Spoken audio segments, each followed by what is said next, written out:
All right, welcome in. It is Wednesday. It is time for Total Bases. 17 games on the slate today. Of course, some rain in the Northeast last night. 2 games rained out. I had 7 units of plays rained out last night, thanks to the rain in the Massachusetts area. But I did get one play in. It was the Reds. They kept me up late, but they got it done. So 1-0 for me on Tuesday. Pretty happy about that. Brian, how was your Tuesday night? Frustrating. I used a 4% for my $5 play yesterday. I had the under in the Angels game, under nine, or not, sorry, the under in the Athletics game. Under 9.5, it's sitting at 4-2 with 2 outs, nobody on base, and it ends up going over because of the overtime rules, extra inning rules. I actually, we're all in the same. You'll get in this situation, by the way, Adam. But it was 2 outs in the ninth. I had to go to the bathroom, which happens a lot as you get older. I'm in the bathroom. I come out. All of a sudden, it's tie. It's a tie game. They give up a triple, and they give up a home run with 2 outs in the ninth. And I go, well, at least I can get a chance at the bottom of the ninth. Maybe Arizona score a run, keep it at 9. It's still a winning play. No, it doesn't happen. And then they go into the monkey ball rules, as TB would say, in the extra innings, and it cost me the victory. And it's very frustrating because it was the right call. They scored 4 runs in the first inning, and then nothing really the rest of the game. And to walk away with the loser, especially on a game that a lot of people bought, it was very frustrating. We did win our play in the parlay on the Cleveland under, but yeah, it's frustrating. And even for a guy who's done it 45 years, it still bothers you a little bit. The whole key, by the way, in handicapping is to not get too high or too low. And for a minute there, I was a little upset. So but we'll get them back today. But it was very frustrating. It happens to all of us, especially for somebody who plays a lot of unders. And but just had to get that off my chest a little bit.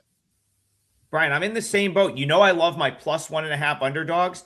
I've had multiple 5% plays with a plus 1.5 lose in extra innings this year. Multiple. So it's happened to me more than once. It's the same idea where you get, you feel like if you have a plus 1.5 and you get to extras, you clearly were on the right side, right? Because you clearly were like, you needed it to get to the end of the game with a 1-run game. You actually got there tied, and yet somehow that bet ends up losing. So I feel you. I was just complaining last week on the show. My 9th inning luck has just not been great this year. So yeah, that's too bad because that was clearly the right call. And I actually, as you're talking about, I'm like, wait a minute. That game didn't end 4-2. I wasn't really paying attention to that game. I had to go back and look. So yeah, that's a tough one for sure. Tokyo Brandon, hopefully better luck for you last night. How did your night go? I went 1-0 in Major League. I had the Cleveland Guardians first 5 under 2.5. I thought that was too high for them, despite their explosion the night before. And I won Mexican baseball, and I won my KBO play, and I lost 2 Japanese baseball. So I was slightly up on the day. Can't complain. Matter of fact, speaking of international baseball, WagerTalk is combining all of my international baseball for one price. If you buy my KBO for the rest of the season, you can get all my international. So that's a little promo to shout out at the beginning of the show. But it was frustrating in Japan because those lines are like 5 and 6. And there was one which is 9.5. I was like, oh, under all the way. And they score 12. So that was frustrating. So good luck and bad luck happened at the same rate, though. I noticed some people on the replay complaining that the first pick doesn't happen until 4 minutes into the show. That is by design. It takes a second for this to go live on all the different platforms. Oh my God, so I've put the recap just at the front. So now if you're watching the replay, you're like, I don't feel like listening to these guys talk about their night. No problem, because we timestamp the show. So that's the beauty. If you're watching on the replay, we've always got the timestamps in the description, and then you can just go right to the first timestamp. Today, that first timestamp is national TV. Brian, I'm coming back to you. Series we haven't talked about yet that we've sort of just hasn't come up yet this week. But they're going to get the national TV spot on ESPN tonight. That's Tigers Cubs. And if you had the Tigers last night, no bad beat there. You were just dead right off the rip. The Framber Valdez couple time a year blow up. That was last night for the Tigers. Couldn't even get out of the first inning. That game was over, and the Cubs ended up winning huge. Tigers did win the night before an extra inning. So now these two teams, I think this is the rubber match. I don't know. There's not that many games on Thursday, so it probably is. But anyway, Wrigley Field, Tigers, Cubs, how do you see this one? Yeah, first off, the wind's blowing in. And so, which is why we're seeing 8s and a couple 7.5s. But yeah, wind's blowing in. And that will help control some of these power bats for the Cubs a little bit in this one. Detroit really doesn't have too many guys that hit for a lot of home runs. A lot of that is because of the park they play in. But yeah, we got Montero, who's been a really nice surprise for, at least for me, with Detroit this year. He's going against Colin Ray. Ray right now is about a 115 favorite with a total of 8, slightly to the under. Yeah, you're right. That was over quick. And if you had bet that game, you probably had other games that you could watch, which was good. But Montero, as I mentioned, he's done everything possible for them. He's gone for the bullpen. He has started games, and he's done very well this year. And I kind of like him on the mound today. If you take a look at their starting rotation right now for the entire season, out of the 5 guys they've got going, Montero is the number 5, but he's still rated 79th on the season. And they've still got some guys down on the injured list. They just put Flaherty on the injured list. Verlander's still there. Olsen was a guy I really like Olsen. If he could ever stay healthy, he's very good. And then Jackson Job's down there. So the Detroit pitching staff looks really good for the next few years, regardless if they keep Skubal or not. So to our home office in Detroit, you still got to go and have a pretty good team in the next few years. From a hitting standpoint, the Tigers have been doing pretty well. You've got some guys. You got 1, 2, 3, 4 guys that are hitting in the top 100. Leadoff hitter McGonigal's at 120. So now that they got Gleyber Torres back, that's going to be a big boost. So their lineup pretty much is. I still think they probably only have like 7 guys on this team, 6, 7 guys that you really have to worry about. But Dylan Dingler's really coming to his own this year. So I like the Detroit hitters. I like the pitchers here. And from a Cubs standpoint, I think the line's a little bit too high here. If I'm playing, I'm going to take the underdog. Colin Ray's 151 on the season. David Peterson pitched pretty well yesterday, 244 in the season. Tyon 155. So they're really struggling getting some good starting pitching. They've had some key injuries in their starting rotation as well. Good thing for the Cubs is the bullpen looks in pretty good shape. They went with the bullpen game on Monday. A lot of guys used, but yesterday only Aaron Savali, who they recently just picked up, pitched long relief. He went 47 pitches. So the bullpen for the Cubs is pretty good. So I kind of like Detroit. I kind of like the under a little bit here. Maybe a Cubs team total under. Let me see what that currently is. Yeah, they set it at 3.5. So if it was a 4, I might have thought about it, but I won't go with their 3.5. So I'll go with if I'm playing, I'm taking the even money minus 102 or whatever here on Detroit. I think if they bounce back here, when you get blown out as early as they did in yesterday's game, the managers have the ability to just throw out the guys that don't think they're going to use the next day and rest some other guys. So I think if I'm playing it, I'm playing Detroit. Yeah, I've got probably 4 or 5 targets for today that will probably, or at least get consideration for me. Obviously pare that down, but the Tigers is one of them. I like the way Kyler Montero's throwing the ball. Tokyo Brandon, he came in relief, probably because they needed to get guys innings. Of course, you have the All-Star break, and some of these starters end up being like long relievers in that first weekend back just to try to get them some innings. So they don't have too long of a layoff.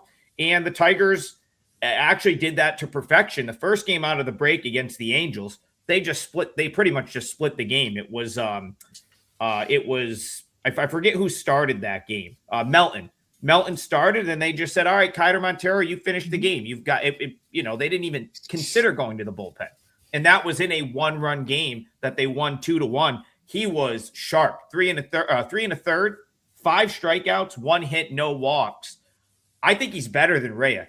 Colin Rhea is someone that for me has started to fall off a little bit. Tokyo Brandon, I know we really liked him when he came back from Japan and had those couple really good years, but I'm kind of out on Rhea. I might be in on the Tigers here. What do you think? Yeah, I'm not a big fan of Colin Rhea.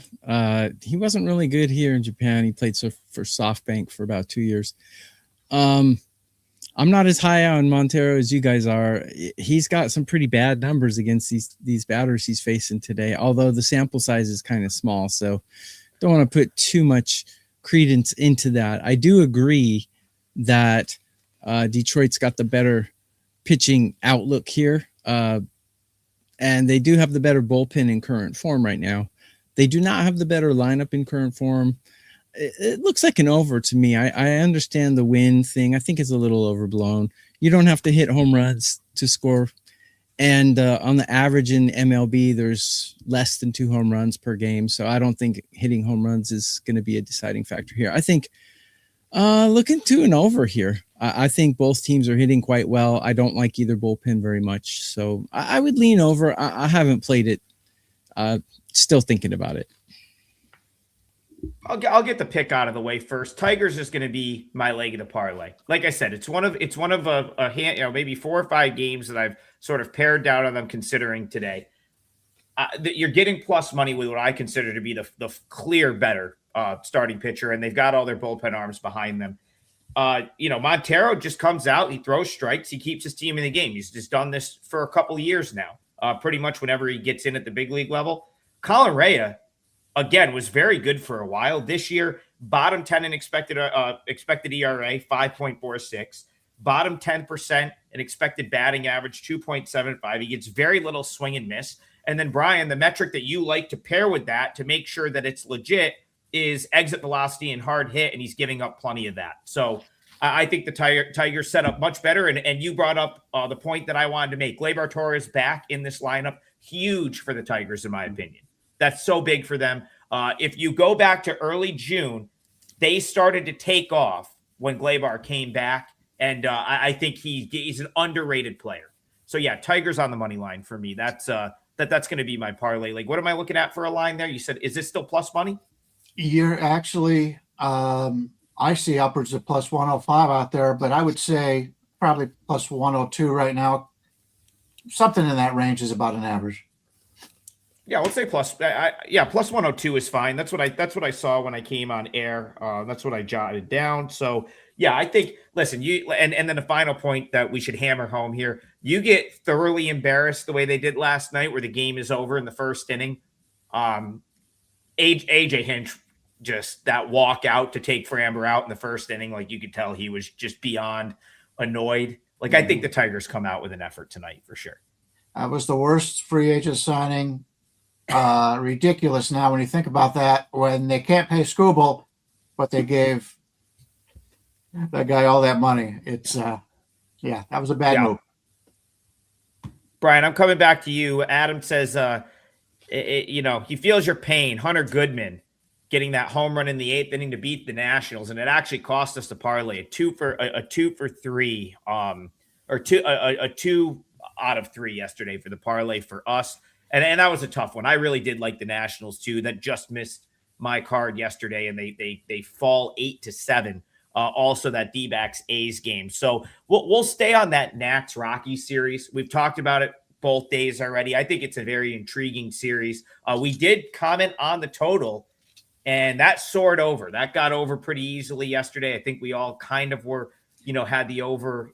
At least I did. I talked about it. I think Tokyo Brandon mentioned the over as well. TB, I was going to say you ended up just picking the wrong one because, of course, the Nationals team total got there easily.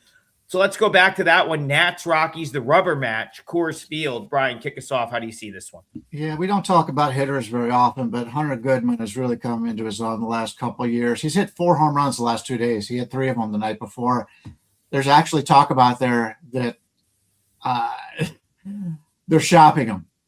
And he'll bring in a lot of prospects, no doubt about it. But he's clearly your best player. He's a catcher. It's a very important position. I've seen the rest of their catchers. I don't know if any of them are major league ready. We'll have to see what Colorado. If they get overwhelmed, they'll have to do it. But they're not going anywhere for a while. But still, it's unfortunate. But Cavalli's on the mound, and he's about a 135 favorite here against Hughes. And the total is 11.5. I was kind of impressed by Hughes. Last time out, he looked pretty good. Cavalli's been pitching very well lately, but it is in Colorado. And I was trying to find a way to get under that 13 or whatever that it was at the time, and I didn't do it. And luckily I didn't, because it was like 5 innings in or whatever, and they'd already got 12 runs. So, but Cavalli and Hughes going here. I think the line is right here. If you're looking for if you want to find a 12, there's a 12 minus 30 out there right now, but most of the lines are at 11.5 on the total. I hate to say slightly to the under, but as far as I know, I haven't looked at tomorrow's schedule. So as far as I know, it's a getaway game, and both teams are pretty satisfied with the way they've been hitting. But yeah, this is going to be a game on the pass on. Sorry. Well, you say slight lean to the under. I could potentially get down with that, because I think you're getting a considerably better pitching matchup here. Mm-hmm. Yesterday, that was Tokyo Brandon. I mean, it was almost too obvious that Lorenzen, Michaelis, like that was probably going to produce over the total. Whereas like Gabriel Hughes has been solid, like he's been pretty good. Cavalli's been solid at times. So. And the number didn't change drastically. It's obviously not as high as it was yesterday, but yeah, I could see that a little bit. Nats Rockies, though, are you going back to the well with the Nationals here? Guys, you can get a double play, 2 of us 3 for 3 days, all access, including all of our 5% plays for a huge discount. So go to wagertalk.com and check that out. I have 2 MLB plays out today. I am absolutely sure my comrades here will have something out today as well. So grab a double play at wagertalk.com. So I'm probably higher on Cavalli than you guys are. Looking at his command and control, it's amazing. I mean, I think 30 to 40% walks to strikeouts is acceptable. He's 18. I mean, he's pitching really well. I've got him in the top 1/3 of all Major League Baseball pitchers. Now, that might be little bit optimistic, but I think he's a pretty good pitcher, actually. And Gabriel Hughes, yeah, he's given up 5 earned in his last 2 starts. It's acceptable. His command and control is also in an acceptable range as well. So I kind of agree with you guys that the pitching pretty good here. The problem is you've got Washington, who's been smashing. Even when they lose, they're scoring like 5 to 7 runs a game. And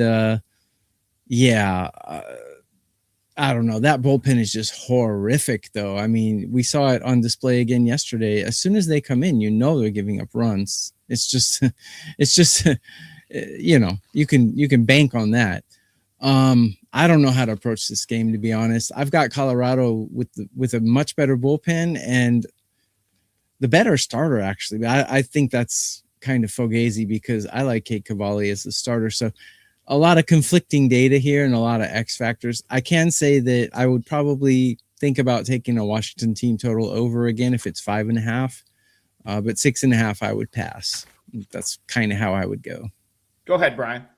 Yeah, I'm not buying into the Colorado bullpen. They just traded away one of their key arms in the bullpen, so they're a little bit short in that regard.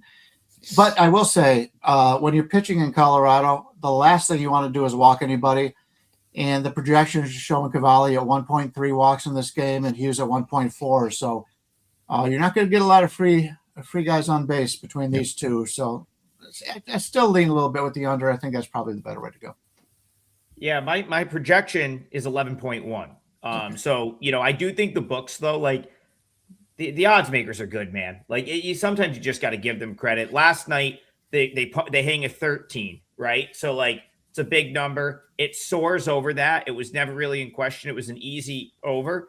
And so then you're kind of thinking, oh, maybe they'll go off of like the big output last night and two pitchers that aren't really named guys. Maybe they'll give us a 12 or a 12 and a half. No, they kind of nailed it with 11 and a half because again, Cavalli, I would say Hughes probably has more upside than Cavalli, but like Cavalli's a better pitcher right now.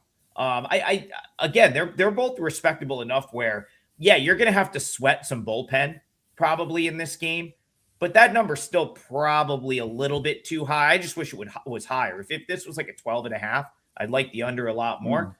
Nationals are a better team, but the books, again, they're kind of making you pay. Do you really want to lay $1.30 with them on the road here, knowing that you're going to have their bullpen at the end of the game?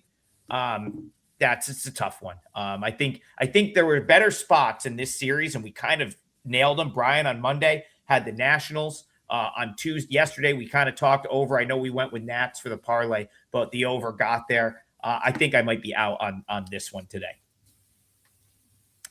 Oh, we got a boots on the ground situation here for one of our viewers. Love that. We got to get this game in for him. He said he's going to the Jays game today. Any opinions? Tokyo Brandon, my first opinion is I hope the Jays maybe just show up to play the game for you because this team has been as lifeless as it gets. They've no-showed this series to this point. So, Jimmy Bob, I hope for your sake that at least they give an effort today because they have not given much of an effort the last 2 days. Raise Jays to you, TB. How do you see this one? Yeah, I think yesterday was a bit of an outlier. Tampa Bay's not really that much of a power hitting team. They do have one really good batter in their lineup, but teams are going to explode like that sometimes. Then they come back down to earth. You get this and that. Not a big fan of Jack's 5-7 with the 4.080. All right. And my expected numbers on him are, very mediocre. So I'm not a big fan of his, and I don't really know what to expect too much of Fisher. He's 3-3 with a 3.65 ERA. Not horrible. He's pretty mediocre as well. I think I might lean to an under in this one. Neither team's hitting real well. If you throw yesterday out, current form, both of these teams pretty low ranking as far as hitting is concerned. This Toronto is just, they've got Vlad hasn't hit a home run at home all season. That's horrific. That's terrible. They gave him all that money. Speaking of wasted money, Brian, jeez, what a waste of money that was. So I would think an under here. Both bullpens performing pretty well. If you throw yesterday out, like yesterday you can't base your whole cap on one game. I think things come back to earth and we'll probably see an under here, in my opinion. Someone made such a good comment on Twitter. I forgot who it was, or I'd give them credit. They're like, it feels like Vlad aged like 10 years, like overnight. Like he just looks old. He looks slow. He doesn't hit, not hitting for power the way he even did like just 1 year ago.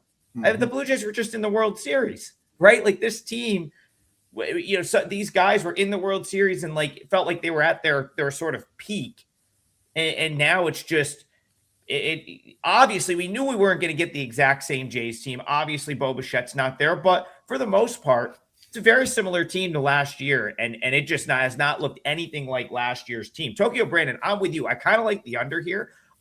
Fisher is just going to be part of a bullpen game for the Blue Jays, but the bullpen should be very well rested. They haven't played I don't think they've been ahead, Brian, in a very long time.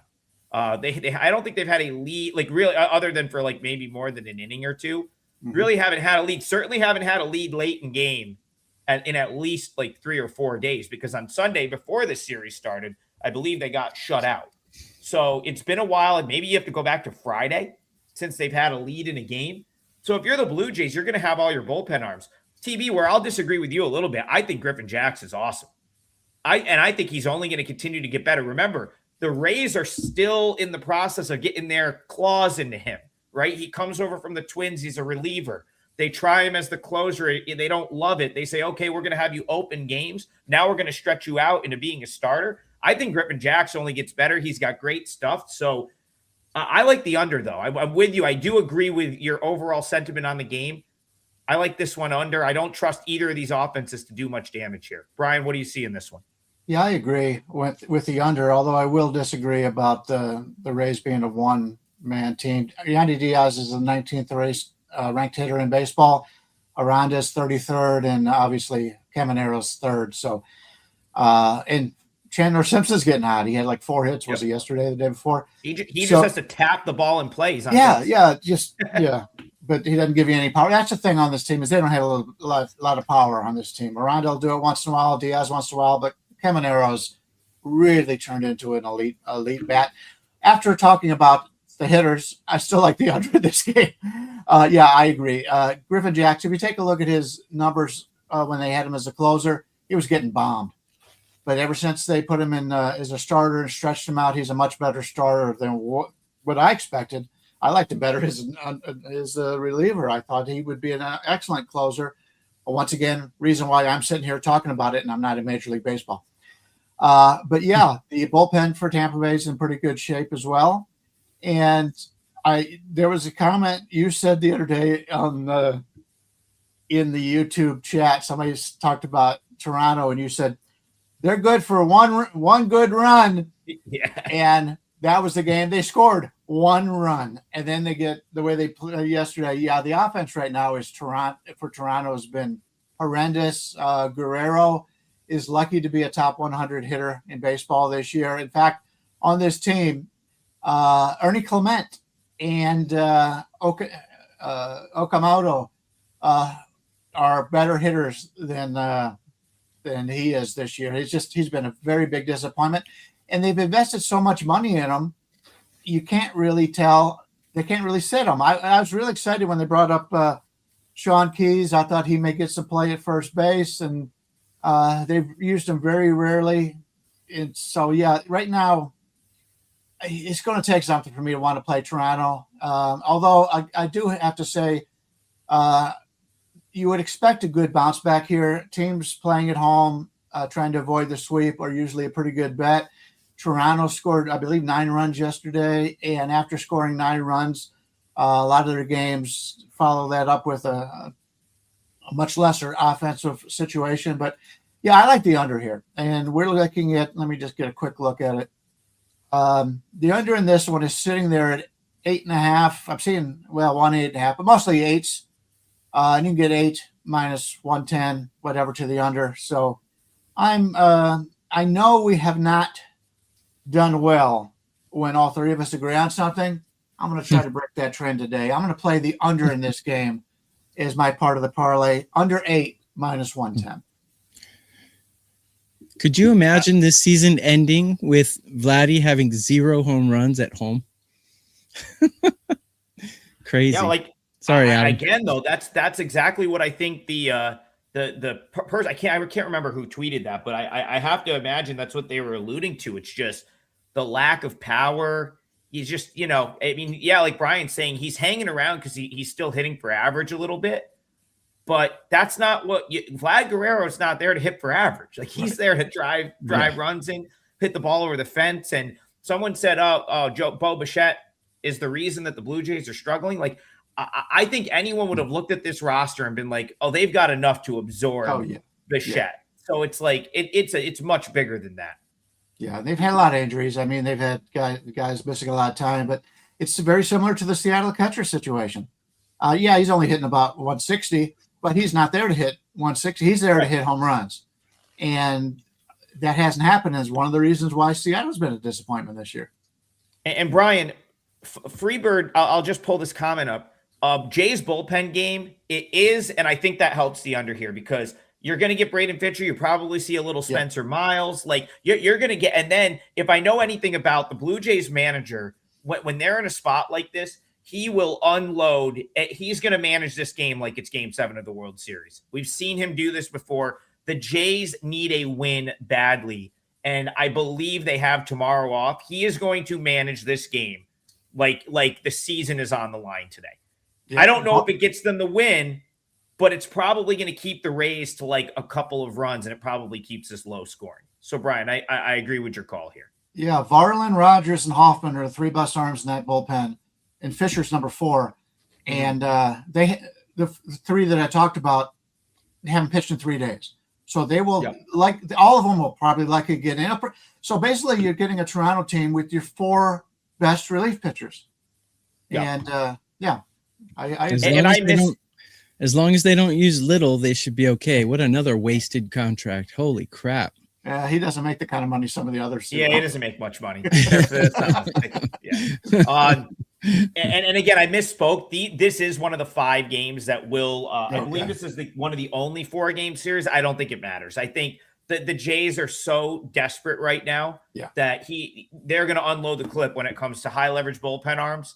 They will throw 7 different pitchers in this game if it means they can get a win, and I think that keeps it under. I like that call. Honestly, that would have. If I didn't already lock my parlay in, I probably would have considered that. So that's a good call right there.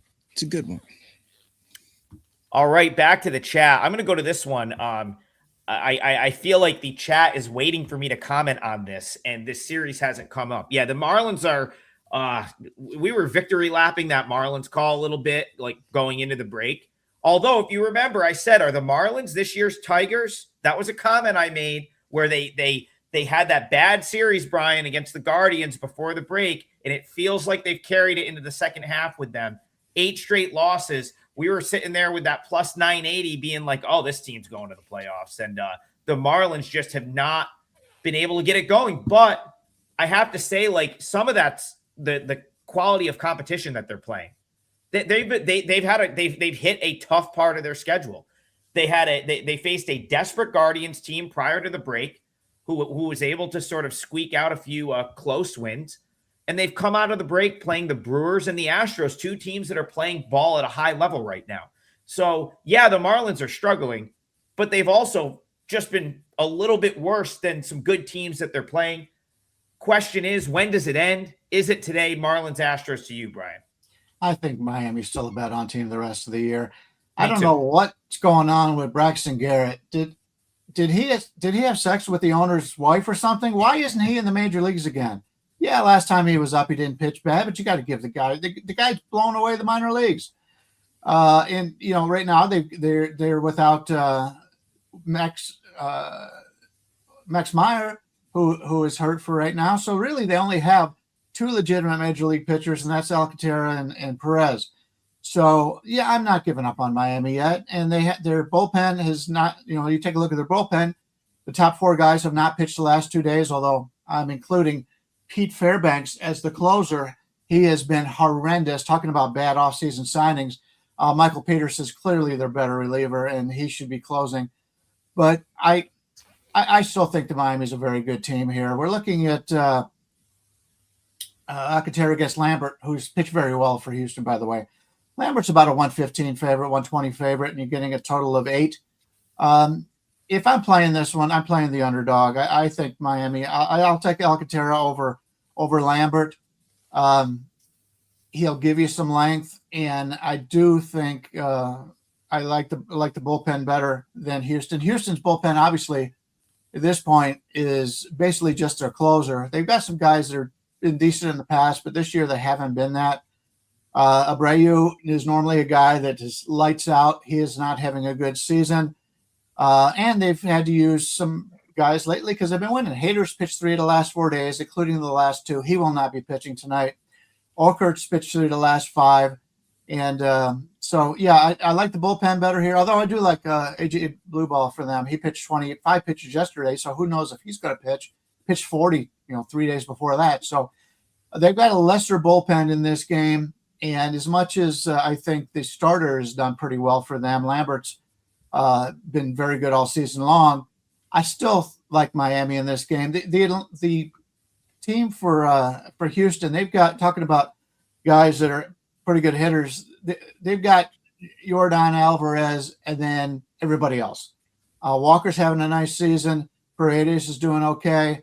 Pena's good when he's healthy, but 1 minute he's going on the DL, the next minute he's playing the next day. So he's a guy that's going day to day, and he continues to be banged up. So I like Miami in this game, getting them in the underdog role. If I'm playing it, I'm taking the dog. Brian, I'm very much with you. So let me comment on the Braxton Garrett situation real quick. I would not be surprised if the Marlins, after the last couple days, said, you know what, we're going to ditch this bullpen game thing that we've been like, listen, you got to, the bullpen sort of game where they've piggybacked these 3-inning guys, they did have a lot of success with it in the month of June and then leading into the All-Star break. So I can't really knock them for doing that, but you're 100% right. Braxton Garrett is a former first rounder. Okay. The leash that some of these other first round guys get, it's like they're allowed to they get 17 chances in the big leagues. And someone is always like, oh, they'll figure it out. This guy was the 7th overall pick in his draft. In the minors this year, he has a 0.82 whip, 77 strikeouts in 71 innings, and a 1.52 ERA. He's scheduled to pitch Thursday. I would not be at all surprised if you see the Marlins say, like, hey, we're going to scratch him from that Thursday start, and we're going to have him come in and start a weekend game this weekend. It's almost insane at this point for them not to do that. So here, like, I am going to love the Marlins this upcoming weekend when they're back at home against the Padres. That's probably when I'm going to want to buy in with them. But Tokyo Brandon, I will be honest, I am considering doing it today. They're a buy team for me. I think you're getting to buy them low now. They've lost 8 games against quality teams that are likely playoff teams, or at least playing good enough to make the playoffs right now. My only pause here is, like, they're still on the road. You wonder if they're looking forward to the off day tomorrow. They know they're going to travel. Talk to me about Peter Lambert, though. You've kind of liked him at times. He's throwing the ball good. Or do you have Sandy? How do you see Astros Marlins? Yeah, I'm going to make this my parlay leg, and I'm going to take the Marlins here, and I'll tell you why. It's really hard to sweep a team, and honestly, I think the Marlins are a better put-together team than the Astros. They've run into a little bit of a quagmire here. They're kind of stuck in the mud. I think they'll get out of it. Lambert has been pitching well, but I think he's been a little lucky, to be honest. Alcantara is a much better pitcher. Alcantara has the same number of walks. He's got 37 walks. Lambert has 36, but Alcantara has pitched a ton more innings than Lambert. So I think Lambert's been a little lucky. Much better strikeout pitcher, Alcantara. I think the Marlins will take this one. So that'll be my parlay leg. I just don't think the Miami Marlins are going to perform like they have been the last 8 games. They're going to break out, and I think it'll be today. I don't like Lambert today. Now watch him pitch a complete game shutout. Yeah, Lambert's good. Like I definitely see some redeeming qualities with him, but like I think the Marlins are still going to figure it out. Like let's put it this way. This is not the spot where I'd be dying to bet against them. I think if you wanted to fade the Marlins, you already had your chance. Will I be on them here? I'm not sure. Will I be looking to bet them this weekend after they get a day off and they get to go back home? 100%. Grant's dad, we'll be rooting for your team tonight. He says each of you keeps me in the green week after week, paid or free. Thanks to each of you. We appreciate you. And Grant's dad with the phenomenal, one of the best logos, one of the best color templates in the history of organized sports. Those Marlins jerseys from the 90s. Go ahead, TV. Let me say one thing before we get into the next game. You guys, we have an intercompany posting board where we talk, and WagerTalk management praised us 3 heavily because our audience was giving so many donations, and they're giving it to charity. They're giving it to veterans' families, veterans who are called off to duty, and injured veterans' families housing charity for that. And they praised us and our audience because you guys are giving us so many donations. So we appreciate that. You're making us look good on the intercompany post board. So thank you for that. Yes. We got a company Slack, and I believe it was like $850. And I got it right here. $871.19, and the Fisher House Foundation is the charity this time around that they decided to work with. So yeah, that's shout out to all you guys. Oh yeah, we have the best audience. You guys are awesome. Yeah, for sure. All right, 1,000. By the way, they're plus 103. Plus 103. That's that'll be my leg. I like it a lot. Again, I like this parlay. I think we sweep today. I know we're so Really due good. to hit one of these. I too. I like this is one that I like all three of these legs. Yeah, And I do I too. said I had those 5 targets that were potential client plays for me. Marlins and Tigers are 2 of those targets. So, those will be games that I'll probably dig into a little bit more and see if I can get my way to the window with them. All right, 1,000 Swords. Okay, so I'm going to pick one of his 2 games. 2 games. I will pick the doubleheader. I'm going to pick the doubleheader because I said I would talk about the Orioles on today's show yesterday when I posted my analysis for the rainout. So Brian, I'll come to you here and you can pick game 1 or game 2. Red Sox Orioles are going to play a doubleheader today. Now I was after the pitching change yesterday, I added the Orioles to my client card. I thought having Bradish against I thought Eduardo Rivera was a pretty big downgrade from Suarez after they made the pitching change. Of course, it didn't matter. The rain washed that game out. We never got to see that game, and we might not get to see that matchup today. So that's the thing here for me. That was sort of where I was like, okay, now I can jump in with the Orioles. The deck has been shuffled, and it looks like game 1 is going to be Dean Kramer. And he's going to go up against Jake Bennett. What I would want to know is game 2. They have Ranger Suarez, I'm sorry, they still have it TBD. So for me, this is pretty simple. I like Jake Bennett. I'm not going to get involved probably with that first game. I will watch the first game. I will have it on. Game 2 is where I'll probably attack if the Red Sox decide that they are, in fact, going to go with Rivera and continue to push Ranger Suarez off. Because that was the conversation yesterday. They wanted to push him off, give him more time. Was more time 24 hours or was more time into the weekend? So I will be looking at Orioles game 2 if and only if game 1 plays out in the way that I need it to, which is likely the Red Sox burning up some of that bullpen because all of a sudden the day off is giving them some of their bullpen arms back. So Red Sox Orioles to you, game 1, game 2, any comments that you have on this series? Yeah. I tend to, when there's doubleheaders, I think if you're getting the underdog at decent prices, I think you could play the underdog in both games, and chances are you don't see too many sweeps in doubleheaders. We got 2 of them today. The Yankees game is Yankees are a doubleheader too. So 2 games got rained out yesterday. They'll be played today. And as far as I can tell from a weather standpoint, I don't think it's going to be a problem. I think all games will be getting in today. From what I have read, I believe it is Rivera. I think they're going to push him back till to tomorrow, and that makes a lot of sense to me. So if I'm playing either one of them, I'm looking at the underdogs.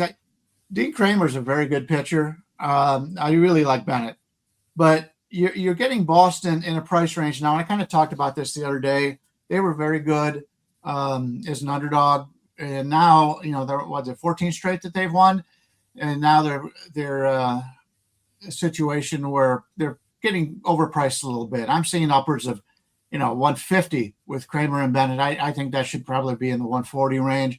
And with Bradish and Rivera, Bradish is obviously the better, more accomplished pitcher, but he just did that signing, and but that one's in the 140 range. So I'm not going to have anything specifically on these games, but if you were to throw a little bit of change on the underdogs, I think in the Pittsburgh and Baltimore, you're going to make a little bit of money today. But there's so many other games that I like better than that. So it's just an opinion.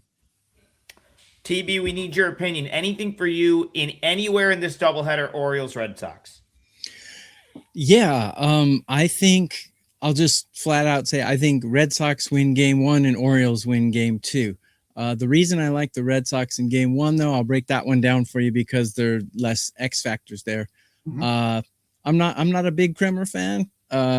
He's pitching okay, but I love what I see in Bennett. He's looking awesome, and he's not walking anyone. And that's a good recipe to keep your starter role in this league for a long time. Boston's bullpen on fire. They are just nailing games down. And I got their lineup ranked 5 out of 30 in current form, where I got the Orioles ranked 21. So It's Red Sox or nothing for me in game one. And if minus 150 is too much for you, just take a -1. As long as they win the game, you're not going to lose your money. So you can get a -1 for like -125. I think that's a decent number to take the Red Sox here in the first game. And I would make that my parlay leg, but I already used Miami. So that's how I feel about game one. Vinny, I'll tell you what. He says, you guys are awesome. I'm in. Brian, I have a feeling you're sitting on a 4% bounce back. Let's hear it. I don't know if Brian's just going to give his 4% around on the show, but I'll tell you what, if I get the right set of circumstances in game one, and then it is Rivera in game two against Kyle Bradish, Orioles game two will almost definitely be a 4%er for me. So I'll just disclose that. If you want my rationale, it was a 4%er for me yesterday. It got rained out. What I need there is Bradish against Rivera and game one to play out in a way that makes it at least a little bit appealing to take the Orioles in game two. So again, I'll disclose that. If I play that as a client play, I'll tweet it out, or I'll let you know in some way. Make sure you have an eye on the WagerTalk free plays. That's something I would post in the WagerTalk free play section. So if you go to the WagerTalk website, click on the tab that says free plays, you can see anything that any of us have tagged as a free play on our site. It appears on our individual page, and it also, you can see them all under the free plays tab. Should be checking that out all the time. Cappers give out paid plays in there all the time. I try to give one out at least once a week. That's a paid play in that section. I know a lot of the other guys do as well. Wow, we have 3 donations, and thankfully they're all in the same game. Gotta love that. So we have no choice. We are talking Mets Brewers. Shout out to Freebird, and I'll get you guys in here as well. He says, Brewers today, great show, and thanks, gentlemen. Prop King wants Mets Brewers, and then Alex Rand says Brewers on the bounce back today. So Bryan Leonard, to you, Brewers Mets. How do you see this one? All right. Well, let me get to that on my chart here. And I mentioned yesterday that we're doing these all off the top of our heads because we're going off of what you say. So it just takes me a couple minutes to get everything together. The Mets, I've got Scott against Henderson here. Basically, we're looking at Milwaukee in about a 140 range. 7.5 to the under. It's an early game. They have 1, 2, 3, 4, 5. Basically, about half the games today are day, half are at night. This is an early game. Henderson has been great for them, but if you read about what's been going on with them, they had pulled him from the game a little bit. So I'm not. He may be on a pitch count here, and if you're laying money on a favorite and your starter is going to be on a pitch count, that's something you need to know. He may only go 3-4 innings here. Who knows? He's going up against Scott, who has been very good. I like Scott. His numbers have not been as good as the way I think he's going to be in the future. I think the Mets have a pretty good starter for him in the future. He's one of the guys that I really like for this Mets team. When the Mets, I talked about this a few times when the Mets were on their big losing streak, that if they're an underdog against a National League team, they're like 4-22 or something. So they haven't done well in that regard, but they've hit a lot better lately. And the Mets are starting to come around hitting wise. Still have some concerns about the pitching, but from a hitting standpoint, I think they're in pretty good shape here. And Milwaukee's, to me, is the best organization, the best run team, and the most talented team overall in Major League Baseball. Now, the Dodgers obviously are the best team in baseball, and there's some other teams that are really good competing with them. But if you're a fan of the Milwaukee Brewers, and I'm always a fan of small town teams that are able, the Cleveland's, the Tampa Bays, the Milwaukee's, those kind of teams. I love those kind of teams. And I think the A's are going to be that kind of team in Vegas if they get some decent management over there. But these are the teams I root for. So I like Milwaukee in this game, but I don't think I'm going to get there because of the price. I think it's a good spot for them to come back in this game. If they get 5 innings out of Henderson, I say they win. I don't know if they're going to get a full 5 innings out of them. So that's my opinion on the game. Couldn't have said it better. I like the Brewers as well. Can't get there at -140. Would have loved this 20 cents cheaper, but the Brewers are one of those teams, Tokyo Brandon, that the books have been very keen to this team being very, very good this year. It's been really hard to find good prices to bet the Brewers unless they're in a series with like the Cubs or like the Dodgers or, teams like that. When you get the Brewers against the lesser part of the league, they're always you almost always have to pay a tax. And as crazy as that, 2 months ago, you would have probably got this game at minus 115. But I think it's known now that the Mets are in that lesser part of the league. So I'm with Brian there. But anything for you, Brewers, Mets, and do you think that price is too high? Not at all. If you think they're going to win, I think it's a great price. But I'm going to go to a team total here. I think the Mets are going to get stifled in this game, just like the Brewers got stifled yesterday. Henderson's great. I loved Henderson last season until the Brewers benched him for no particular reason. So bet Henderson while you can before they bench him. You can really tell teams, like the teams that have their eyes set on winning the World Series and the teams that are just happy to be here. Unfortunately, the Brewers run their team kind of like they're happy to be here. We'll see. I mean, maybe they won't sit him this time. Maybe they'll actually try to win some games. Hold on one second. He's not getting benched. He just makes his starts at AAA. Yeah. Okay. But he was 23 years old. Like they're just developing. Him because he's one of their future guys. Yeah. I just don't like when teams do that. I mean, it just shows me that they're not trying to win. So, all trying. Well, the players are trying to win. I don't know about management. They're trying to win. This is Milwaukee. This is you have to understand they have that's the thing. That's part of the issue with Milwaukee. Well, they have so many options that it's like maybe trying to win next season, not this season. Maybe. Yeah, we're trying to win. No. Last season, I don't buy last season. Okay. I got to be honest. This doesn't make any sense. Like they just have so many options that Logan Henderson at 23 years old just simply wasn't a better option than Mizorowski or Quinn Priester was having the season of his life. You're going to send him down, right? Like, I mean, they just, who do you take? That's the tough part. When you get these good teams that have so many prospects, sometimes there's no room and they want him starting, not coming out of the bullpen. So he starts in Nashville. It is what it is. You don't send anyone down. You keep them and you send someone else down. You put him in middle relief, or you telling me there's nobody in the bullpen that's worse than him? Come on. I'm saying a 23-year-old that they want him starting games. Yeah. So they're going to get him starts every fifth day. It's why don't you talk about Hawk jumped in here. He wants to know first five total. Do you have any thoughts on that? That's why they don't win the World Series, and they probably won't this year either. So they're just run poorly, in my opinion. So I would take the Mets team total under in this. That's how I would play that one. Let me ask you this, TB. They've got Kyle Harrison, Quinn Priester, and Brandon Woodruff all hurt right now. Do you play him in front of any of those guys when they're healthy? No, I would play him. I would switch to a 5-man rotation or even a 6-man rotation, or I would use him in long relief.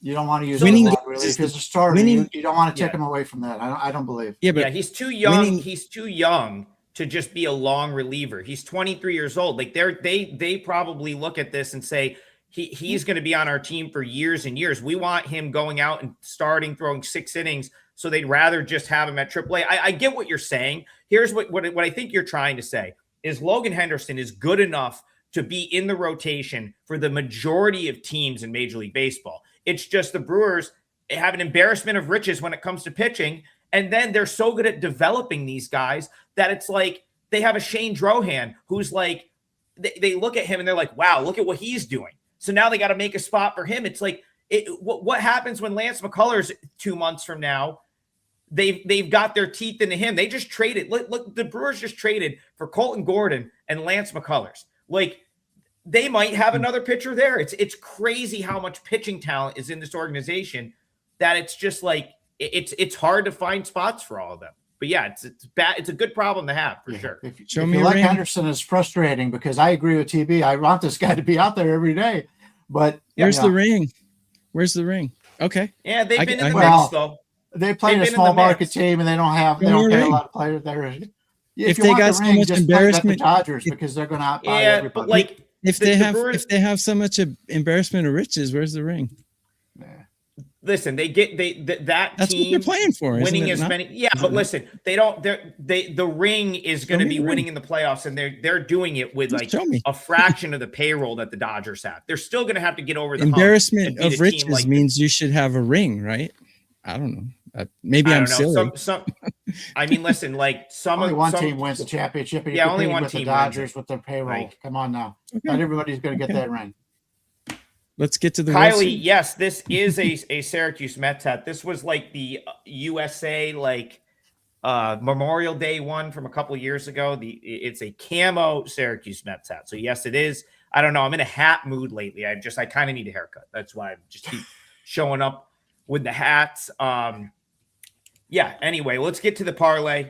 First of all, double play package up on our page. I don't have anything up yet. I don't know if the other guys do. I'm sure they do. At any rate, I will be playing today, though, 100%. I'm just trying to narrow it down, find something I really, really love. But you can get what we love and what we play every day on the WagerTalk site. We've got great specials, 3 days for $6, double play.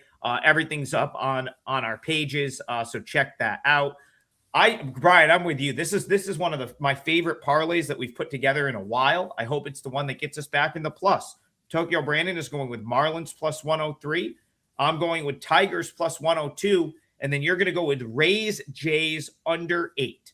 So that's a 3-teamer of full games, sides, and totals. Tigers full game plus 102. Marlins full game plus 103. Rays Jays under 8. Minus 105? I think it was minus 105, yeah. Minus 110. Let's go minus 110 just to be sure. Minus 110 just to be sure. As always, shop around. Go ahead, TB. Yeah. It's going to be huge odds. It'll be pretty gotta win standard it. 3-teamer. Hey, if we don't win it, if we don't get the crown. We don't get the ring. But actually, we always recommend that you play these straight. We're not parlay guys. We want you to play it straight. Play them however it makes sense for you to play them. Whatever works for you. Whatever works for you. Yep. As always, and that's how we operate on this show. We're trying to come here for an hour, chop it up, give you guys some picks, give you guys good information. Oh, wow. You know where to get our picks. If you want exactly what we bet on a daily basis, that's on the WagerTalk site. And if you have the other thing I will mention, because the three of us are in there every day. If we did not talk about something that you want to hear about, jump in the comments of the WagerTalk YouTube channel replay. One of us typically gets in there and will answer your question. So I try to be in there every day. And the comments and the subscriptions to the show do help massively. So while you're over there, if you haven't subscribed to the WagerTalk YouTube channel, subscribe for us. We very much appreciate it. And the three of us, it's a short slate tomorrow. We'll be back. We're breaking down the whole slate tomorrow. There's 5 games, and we're going to hit all of them on tomorrow's show. So make sure you're back here 9 a.m. Eastern on the WagerTalk YouTube channel. We'll see you guys then.